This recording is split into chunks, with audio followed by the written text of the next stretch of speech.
Hello, glad you can join us. Here's what we have for you. A troubling new report card on the first day back to school for many kids. Are you ready to learn? Yes. Excited for the recess. A lesson in excitement, but new concerns over bullying and poverty. He got killed in front of his children. What police are looking for after a father is shot dead in a home invasion. This is what I think about Crown Oil. Plus why Ontario's premier unbottled his anger.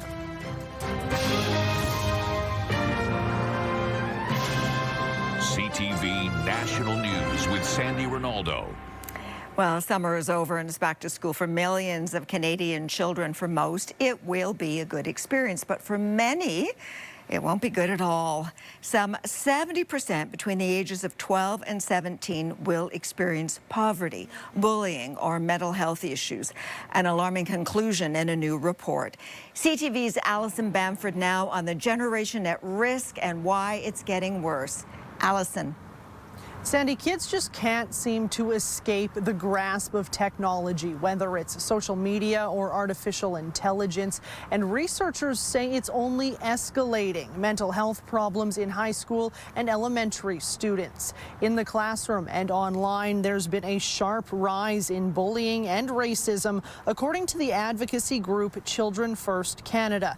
Their new report found 71% of kids between the ages of 12 and 17 say they were bullied in the past year, and only 1 in 4 felt supported by their teachers. With the first day of school here, Sarah Austin with Children First Canada encourages parents to talk to their kids about the challenges they're facing. We really need to dig below the surface and really understand what it's like to be a kid today, to understand what they're up against, but also to invite them into helping create solutions and to be holding leaders within their schools and even our policymakers accountable to drive meaningful change. The report listed poverty, vaccine-preventable illnesses, and climate change as other top threats to Canadian kids. Advocates would like to see a national strategy implemented to help address some of these issues. Sandy? CTV's Alison Bamford. Well, classes were supposed to start for students at Halifax's Dalhousie University. Instead, the campus is shut down and the picket lines are up with nearly 1,000 full-time employees. They are professors, instructors, counselors, off the job.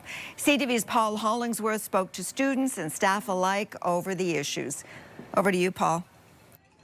Sandy, because of this work stoppage, the back-to-school week vibe has been disrupted here at Dalhousie University. It's orientation day for first-year engineering students. They are outside enjoying activities, but not inside learning in a classroom. It does feel weird. I was excited to start, but it's too late, but we can't really do much about it. Unionized professors, instructors, librarians, and counselors are off the job and on the picket lines. Among the issues dividing both sides, the union wants a wage increase of more than 14% over 3 years. The university has countered with 6%. It seems like it's going to be delayed, you know, even if things would be resolved today, which is definitely not the case. It would still postpone the start of the year of the teaching by a week. In a statement, Dalhousie's vice president said, "We believe the most effective path forward is introducing a neutral third-party arbitrator to help us reach an agreement." Natasha Deemer has one class to attend. Others are canceled. I think it's around 10% of classes are taught by non-faculty association members. And so all of those classes, students have been told, are still running. It's only day one, and already she has concerns about losing her academic year. And it goes long enough into the semester, there is a chance it might get canceled fully. And so that's an entire semester that people are now behind for their degree. In general, there is a high level of concern within the student body, mostly surrounding the disruption of the academic school year. They are also worried about the cost of tuition and housing, which will continue even when classes are canceled. Sandy. Thanks, Paul. CTV's Paul Hollingsworth in Halifax. Some colleges in Atlantic Canada are not just dealing with cancellations, but cuts to some key programs, citing reduced enrollment with Canada's cap on international students the reason. CTV's Maria Saru is in Charlottetown. Okay, Maria, what's been the impact on PEI? Sandy, I'm at Holland College, where some programs available last year aren't anymore. This school, like others across the region and the country, paused some programs and pared back others. The doors swing open. It's the first day back for students at Holland College. But this semester, there are fewer options, the fallout from Canada's cap on international students. There's financial issues, there's social issues, there's cultural issues. Earlier this year, Holland College suspended 8 programs and downsized 3. Some were tied to the province's biggest sectors, like tourism and hospitality. The school's president points to the changing rules on post-grad work permits. Eligibility for international students in college-level programs depends on graduating from fields linked to labor shortages. He says Ottawa determined the affected programs don't fit the bill. That's not what our industry tells us. I'm getting letters from the industry associations and operators themselves. It begs understanding because the idea that there's no labor shortage in these areas is simply untrue. Canada's temporary 2-year cap aimed to cut new international study permits by 35% in 2024 and another 10% in 2025. Across Atlantic Canada, the drop is having an outsized effect, according to education experts. There are future professionals, business leaders, community leaders, healthcare professionals, and they're just so important to the development of our region. The Association of Atlantic University's executive director says campuses here lean more heavily on international students, and so do employers grappling with an aging population. Ottawa has cited housing and affordability concerns as reasons for the cap. Canada's Auditor General has launched a probe of the international student program. That report is due in Parliament next year. Okay. Sandy. Maria, thank you. One more school-related story. Alberta's premier is rewriting its order directing a book ban in school libraries. The Alberta government says the order was designed to remove books with explicit sexual content, but an email sent by the education minister today said officials should hold off. The pause comes after the premier criticized the Edmonton School Division for a list that included many classics, which she says didn't follow the government's intention. We've also got our eyes on the tariff situation and what it means for Canada now that a U.S. federal appeals court has thrown much of Donald Trump's tariff strategy into uncertainty. CTV's Rachel Ayello now and where things stand now that September is here. Hi, Rachel. Hey, Sandy. The start of September marked the end of Canada's counter tariffs on U.S. goods covered under CUSMA. Today, Donald Trump showed no signs of reciprocating. The U.S. president is preparing to defend his global tariff regime before the Supreme Court. Because without the tariffs, this country is in serious, serious trouble. Trump standing by his trade tactics comes as one cabinet minister asserted today that despite dropping retaliatory tariffs, Prime Minister Mark Carney hasn't put his elbows down. There's no capitulation. Let's be clear. Zero. Never, never. That's not happening. We're trying to match exactly what the Americans have done. And trade talks are ongoing. It's a complicated negotiation. That negotiation will be a central focus as Carney convenes his cabinet in the GTA. Starting tomorrow, the Prime Minister and his front bench will be planning fall priorities. From preparing for the CUSMA review and supporting tariff-impacted sectors to fast-tracking big projects. To that end, today, Internal Trade Minister Chrystia Freeland hosted a Made in Canada summit at a Hamilton steel plant to try and generate domestic investment in major transportation projects. Sandy? All right, Rachel, thanks. Now, domestic divestment is the reason Ontario's Premier Doug Ford got hot under the collar today. So this is what I think about Crown Oil. That's what they could do. And I think everyone else should do the same thing. The whiskey maker's parent company announced it is closing a bottling plant in Amherstburg and shifting some operations to the U.S. Ford's angry outburst came as the province announced a nearly $13 million investment in skills training for workers in the Waterloo region. Okay, we saw the U.S. president in Rachel's report, but his appearance in the Oval Office comes after days of silence, unusual for him. His big announcement today, moving the U.S. Space Command headquarters from Colorado to Alabama. And Canada came up. CTV's Washington Bureau Chief Joy Malbon was listening in closely. Okay, Joy, let's start with the space announcement and tell us in what context Canada was mentioned. Hey, Sandy. Well, the president declared Huntsville, Alabama will now be known as Rocket City. He's moving U.S. Space Command there from Colorado, and the estimated billion-dollar investment is also expected to play a big role in Donald Trump's desire to build a Golden Dome missile defense program, essentially a defense shield to protect the homeland. And he seemed to include Canada, too. Have a listen. Canada called. They want to be a part of it. And that'll be great. But Canada wants very much to be included in that. And then we're going to work something out with them. Okay, well, Joy, Trump had a lot to say during that media avail. But what he seems to be getting a lot of flack for is deploying the National Guard to Washington, which a judge has declared illegal. So what about, is he standing firm on sending the National Guard to Chicago? Is that still a go? It seems to be, Sandy. The president's made no secret he intends to send federal troops into Democratic cities. And yes, he's taking aim at Chicago, especially after a violent weekend of shootings and murders. He called the city a hellhole of crime. This after that federal judge ruled sending the National Guard and Marines to California last June to put down those immigration protests was actually illegal. But Trump is having none of it, warning Chicago about his next move. Well, we're going in. I didn't say when. We're going in. When you lose, look, I have an obligation. This isn't a political thing. I have an obligation. When we lose, when 20 people are killed over the last 2.5 weeks and 75 are shot with bullets, Chicago is a hellhole right now. Baltimore is a hellhole right now. Chicago's governor slammed the president, saying none of this is about fighting crime and he won't be part of what he calls the Trump reality show, warning the president he'll fight any military deployment to Chicago in the courts.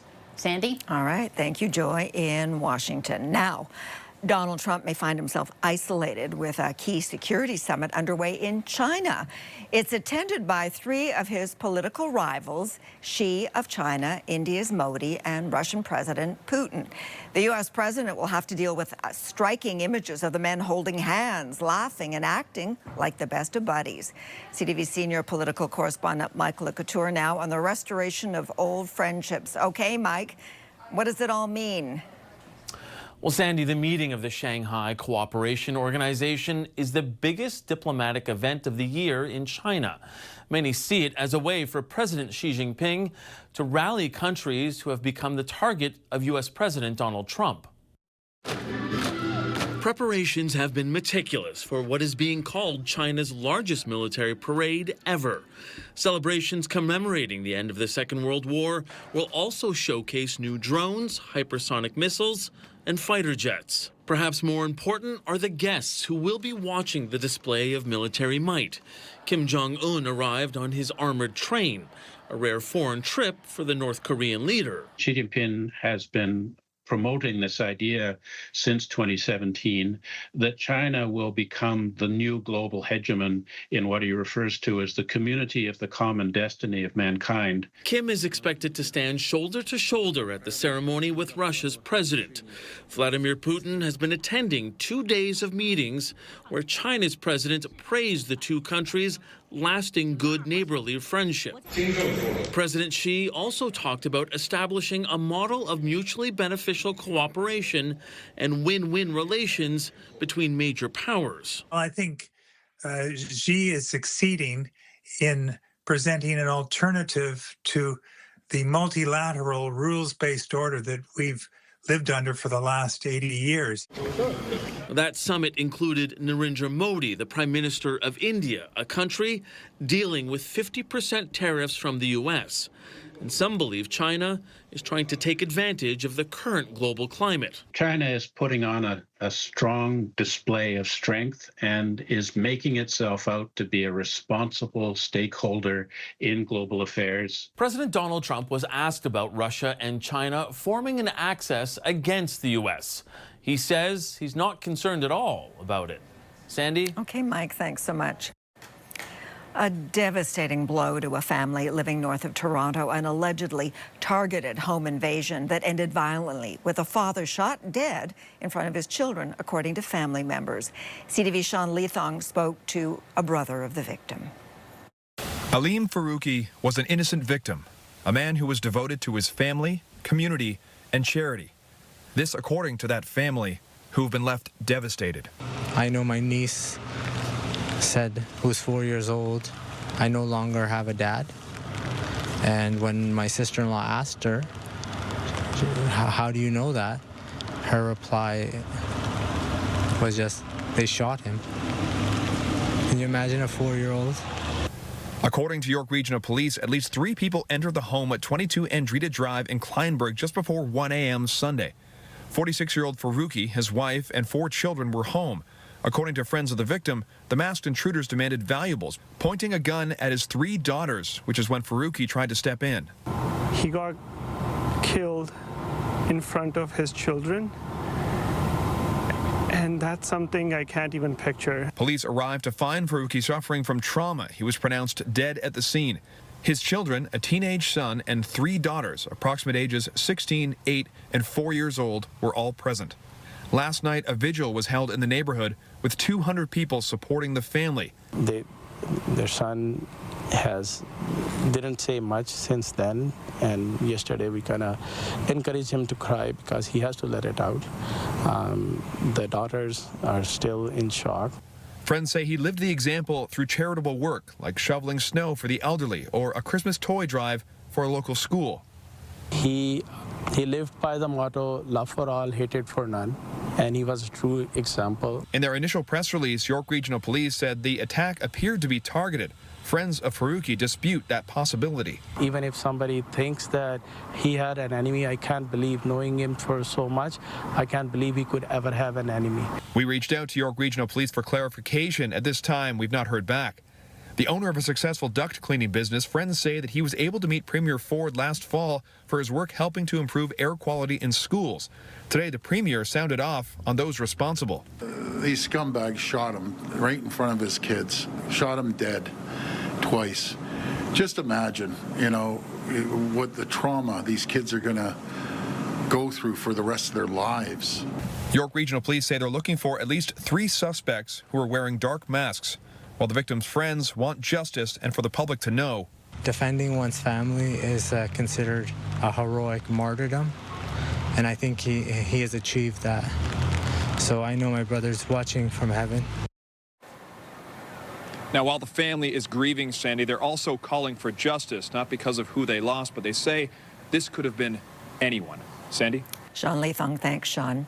Coming up, powering down a multi-million-dollar project. It's supposed to be the future. We're supposed to get out of oil. While Quebec isn't charging forward with its major EV battery plant. Quebec announced today it is pulling the plug on Northvolt, a Swedish company behind plans for a giant EV battery factory in the province. The mega project was going to cost $7 billion, and the province has already invested hundreds of millions to get it started. CTV's Quebec Bureau Chief Geneviève Beauchemin on the project, and surprising news. Jen.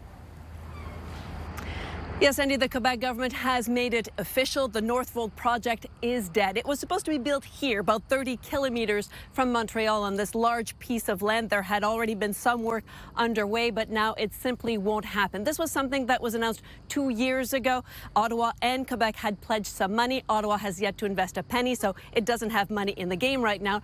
Quebec's taxpayers, though, are on the hook for about $500 million. The Quebec government says it will now try to recuperate about $240 million of that. It will go to the courts to do that. It's not clear whether the money is there. There had been so much controversy surrounding Northvolt here.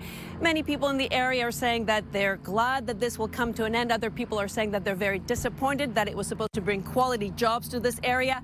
And the mayor says he's looking for other projects to see what will happen here with this land. Sandy. All right, CTV's Junvia Boscheman.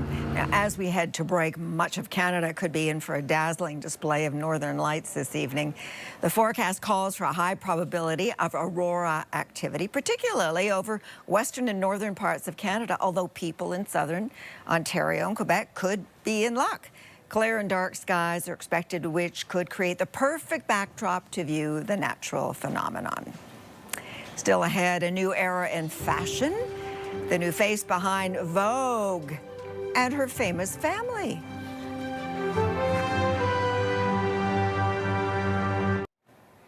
A man is sharing his story of the rescue of a small boy stranded on an elevated monorail track at a Pennsylvania theme park. It doesn't matter if it's your kid or not, it's a child, that you want to make sure they're safe as possible. This father of three, now known as the Hershey Park hero, scaled a concession stand, climbed onto the monorail, and had the boy in his arms within minutes. Park officials say the child had somehow accessed a section of track that was chained and barricaded. And there's a new woman in charge of the U.S. edition of Vogue after legendary fashion executive Anna Wintour named her successor. Chloe Mall replaces Dame Wintour as top editor. The 39-year-old was previously in charge of Vogue's website. She is also the daughter of award-winning actress Candice Bergen and French filmmaker Louis Malle. Wintour will remain as global editorial director. After the break, first day schools of thought. I'm really excited. I'm just gonna have fun. We're going to go back to our top story, navigating new memories and milestones as school returns for many Canadians. A lot of nerves and excitement today as many students across the country headed back to school. Here's a report card on how some were feeling. Let's start in Vancouver, where there was definitely a lot of excitement. Scared and excited. Scared and excited. Scared and excited. What's the best part of the first day of school? Just that we basically get to do nothing and seeing everybody. Well, in Toronto, some students knew exactly what they were excited for, while others had questions. Who's in my class and what are we gonna do? What subjects are we gonna do? Track and field and cross country. Math, reading, and art. And with all the new faces, our reporter was mistaken for a teacher.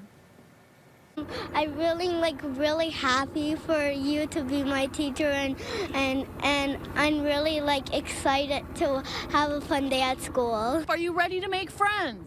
Yes. Are you ready to learn? Yes. Okay, too cute, right?